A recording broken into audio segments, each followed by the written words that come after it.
I want to share with you something I call Mo Money, Mo Problems. Yes, I am plagiarizing Biggie, so get ready.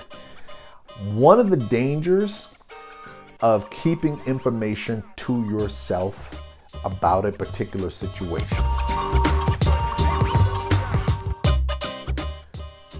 The reason why I share this is that sometimes what ends up happening is that people make this decision in their mind that, like I was talking about in another video about how sometimes people, when they know there's something really cray-cray that's going on, they may choose to not share the information about it.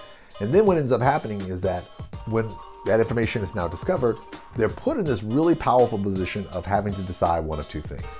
Do they want to keep their attorney, or are they going to let their attorney go? And you're going to say, well, why is that the case?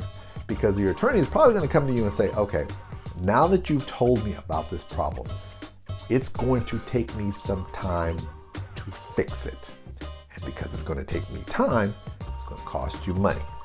I know this because I've had friends who have been represented, and they'll call me and they'll say, hey, this is a problem that I have. I got an attorney, should I tell them? And I'm like, yeah, and you better tell them soon. And let me tell you why I'm soon, because what you're telling me is something that you're telling me as time progresses, it's going to take more time to fix that problem. And guess what that means? More money out of your pocket. Now, if you've got an attorney that's on a contingency fee basis, that may be one thing, but again, same thing, because if it's a contingency fee where maybe the fees are based on the amount of work that they've done, maybe the fees are based on the length of time that they have in the case and so forth like that.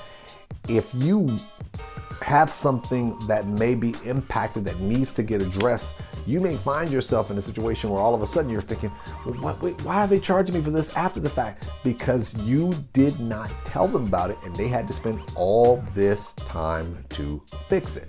So especially if you're in a situation where you have a retainer fee agreement and you're paying for an attorney for their work they're doing along the way, don't put yourself in a jacked up spot.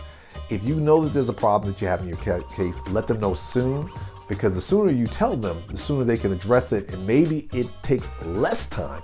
It may still take a couple dollars out your pocket, but it may take less time to deal with it because they now know about it, as opposed to you keeping it to yourself and now becoming really expensive.